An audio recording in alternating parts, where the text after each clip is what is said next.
There was nothing more humiliating than a girl rejecting you. It happens. It's normal. Even I went through it, and it was painful. But to do it in public, though, that is a whole new level. I'm telling you now. I guess in the case of Mambo, on Wednesday, 14th February of 2018, yes, Valentine's Day of all days, let's just say his love life was forever tarnished. But at least he still lives to tell the tale. It was 8:45 a.m. The morning went as normal as any other school morning. Uneventful.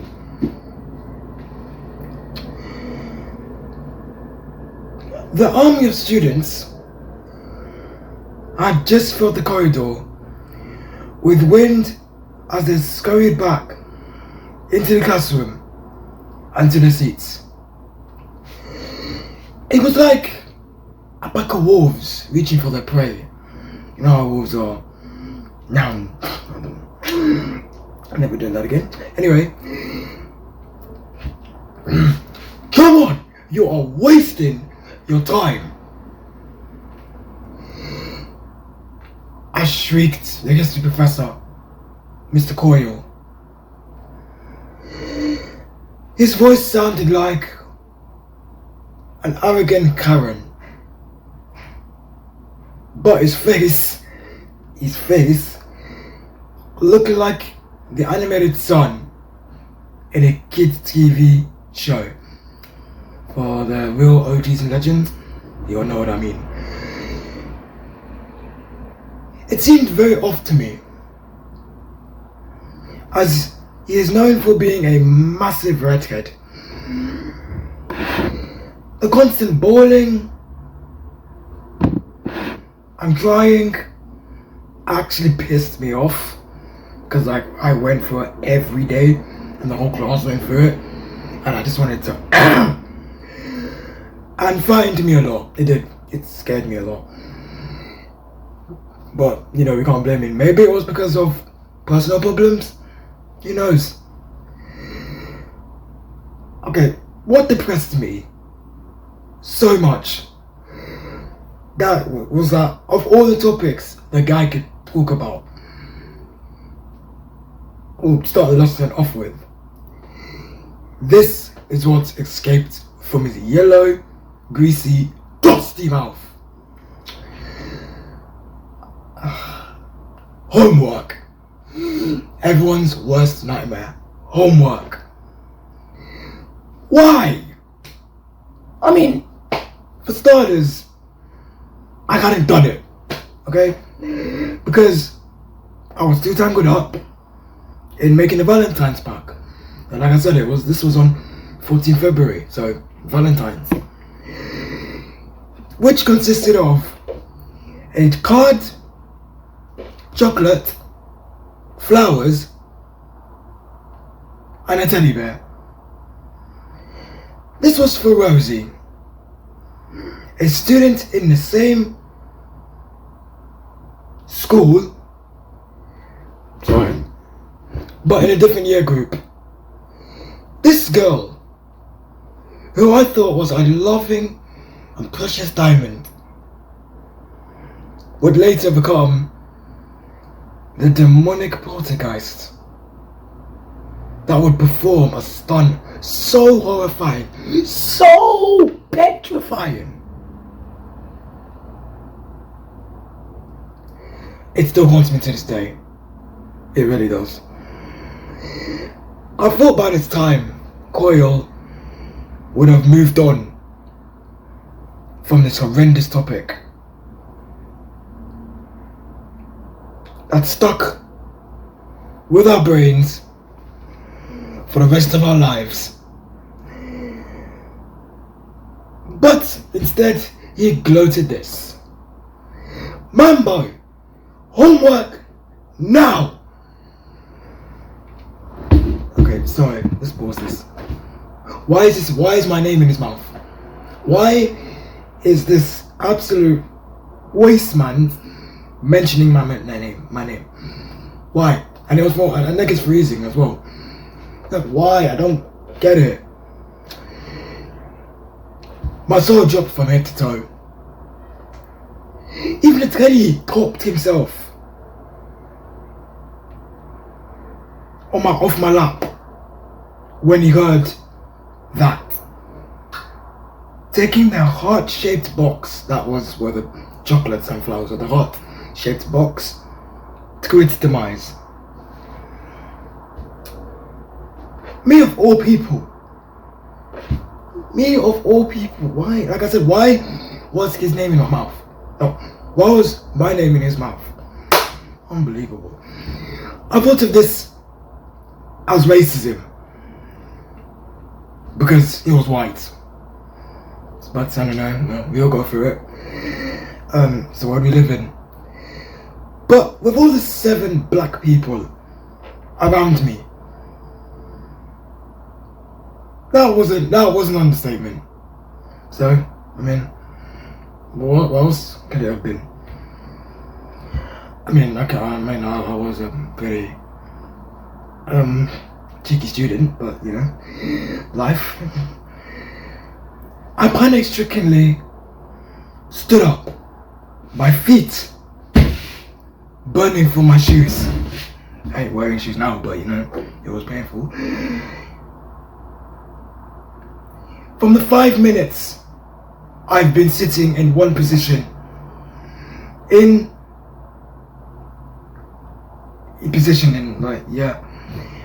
the scorching heat outside, it was like 50 flipping degrees outside. Of all days you could have done this, it was the day when the sun decided to expose himself to the world. I mean, it's done that all its life, but you know. You know, me and my classmates, even him, were all roasted like beef. I trekked to the teacher's desk. I stood up like this. Was a bit scared, but now took like a man, and I went.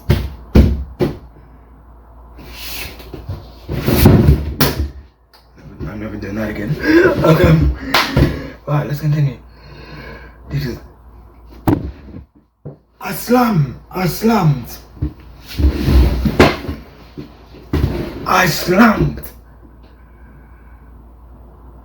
the paper of nothing. Because I had not done it, so I couldn't even be bothered. I couldn't be bothered to do it, so there was nothing on the paper, on the table. I casually walked back to my seat. I feared being scarred for life by the teacher's upcoming words, as they could be life-changing and make the final verdict between being saved, so my life spared, or butt whooped. Yes, back in the days when homework was important, well, it wasn't really, but back then when you didn't do your homework, it was over for you. Game over. Okay, forget what I just did there, but game over. To add more to the stress, a loud voice could be heard from the lengthy hallway. Has anyone seen? Oh my god. I swear. Okay, the next few words I'm gonna say. Let me just say it. Has anyone seen Devon, Katrina, Alicia, Margaret, Mambo? Okay. Just a word of notice. Even if your parents or teachers shout your full name like that with what? Devon, Katrina, 1, 2, 3, 4. But 1, 2, 3, 4, 5. 5 words. That's your whole name. 5 words. If a parent's gonna stand up and deliberately call out your name like that and shout it out loud, you're effed. You're screwed. Game over. You know, just dig your own grave and die in it, you know. Rest in peace. It's over. We were loved. Not really loved by school, but we were loved. At least by our parents, though. Even that was longer to say than the popular phrase used in the film Mary Poppins. I am not going to say it because I No, I'm just gonna say it, alright? I don't want to say it, it's cringy, embarrassing, but you know what, I'm gonna say it anyway. Supercalifragilisticexpialidocious. I've said it. At this point, I panicked. What was I gonna do? Imagine the principal bursting in the classroom, only to hear the screeching voices of my parents. My parents were strict at the time, so bawling over my incomplete report. Why did the teacher even set this as that's daunting punishment as a thing? The daunting punishment called homework. God help me. It was bad enough my parents had to come in a total of 75 times throughout my 2 years of absolute torture and hell. But this! Now that was low. Sorry. Luckily, the phone call.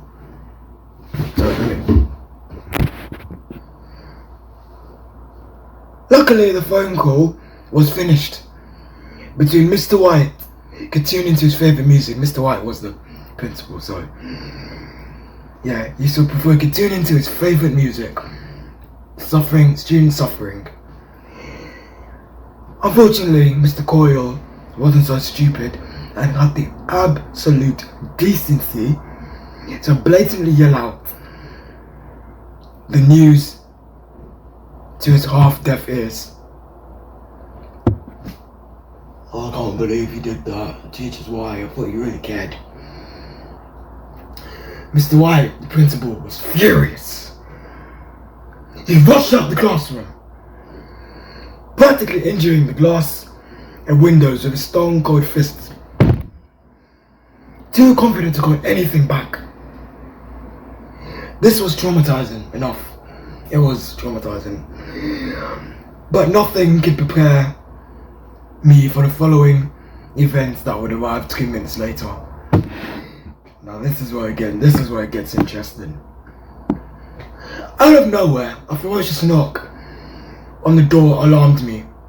I thought the principal was Barry Allen in disguise, as someone cannot watch The Office and back that fast, unless they were Vin Diesel and they're watching for family.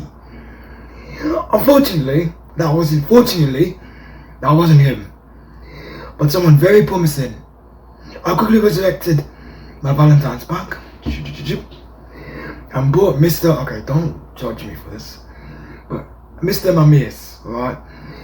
Mamias, mine's and the crush's surname combined.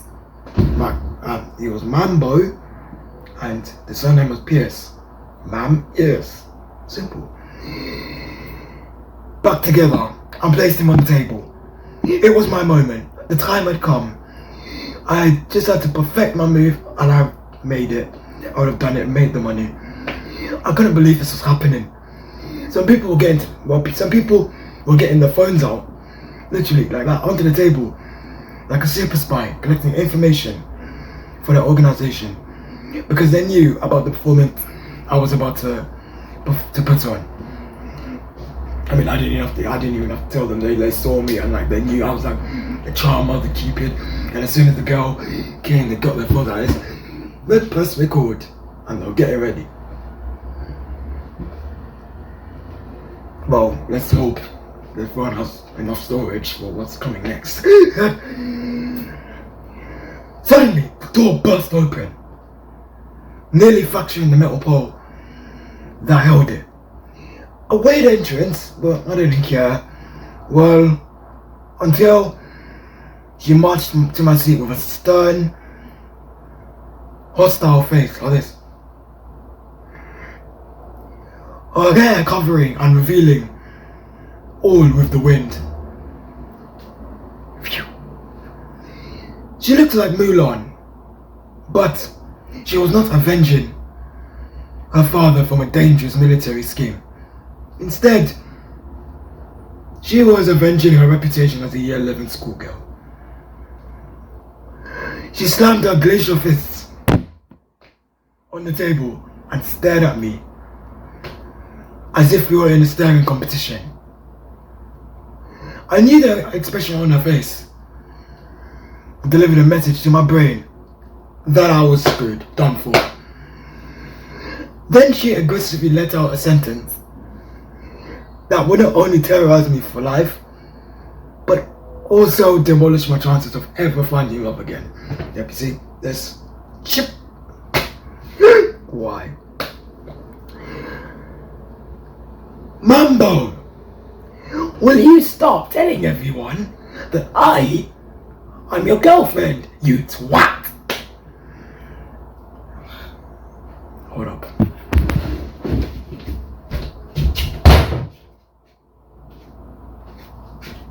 She deserves that. She did.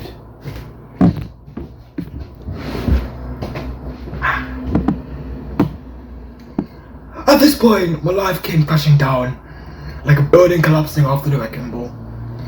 My Saint Letitia Valentine's Park, that was the name of the park, fluttered like a leaf to the ground. Although I actually got that kind of wrong. I mean, it would have just slammed to the ground like a flipping bowling ball, but you know. The flowers disintegrating, dying one by one of humiliation and regret. And the chocolates splitting in two.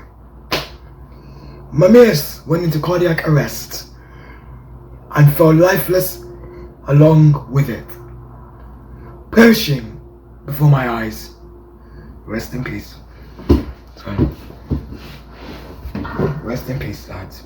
You were loved. Not really. I'm joking. I was shocked.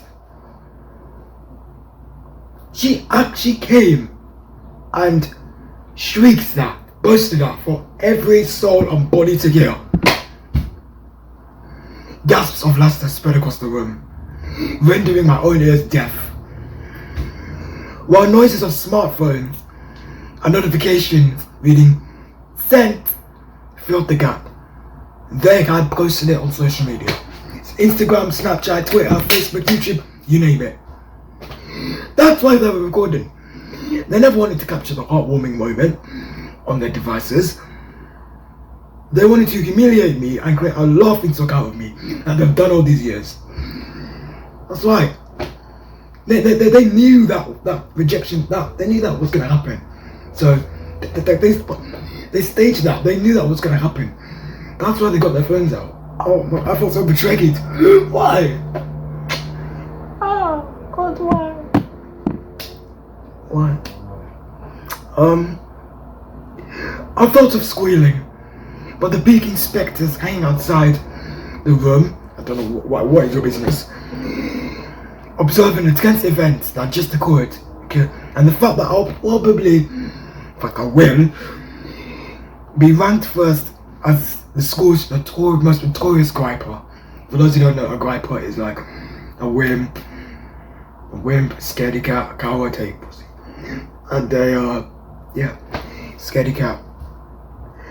I had one more chance though. There was hope. I looked up to Coyle, who, instead of raging to everyone to shut up, he joined in the gas attack virus. The gas attack of laughter, the Joker before COVID. I took matters into my own hands and boldly thrust it off my seat like this. Sorry. To show everyone who is boss. No, that's right. I literally go, I stood up, turned around, and I was like, shut up, the both of all of you. Flipping to us, sit your ass down before I do it for you. I don't mean it that way though. Trying to bulk up my muscles, my fists. I wanted to dash all of them in the face. Even Mr. Coyle. But you know, I tried, but it's just like something happened. Like, you know, unfortunately my brain, my heart, and my stomach, my fat ass stomach, not really, but when I'm quite skinny. I'm not skinny, no. But I do eat much, so yeah. informed me that it was all over, and I timidly forced myself into my seat, knowing that the school, my parents, and the nation would witness the iconic moment that dominated the school day, and probably the school term, and probably the school year, and all years to come. What made it worse, and what made this whole thing worse, oh my god, what was more embarrassing, what made it worse was the fact that I, at the time, was in year 8. And she was in year 10. 2 years older. How does that work? It made me the simp to end all simp. That's clearly what a simp is. A year 8, flipping 12, 13-year-old, falling for a year 10, a 14, 15-year-old. It's not gonna work. It clearly isn't gonna work. So after all that, I just sat down, all depressed, thinking what I'm gonna do next. And well, there's nothing I can do. The question I had to ask myself was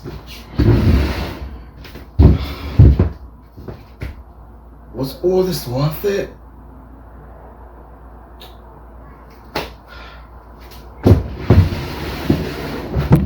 And the story goes from there.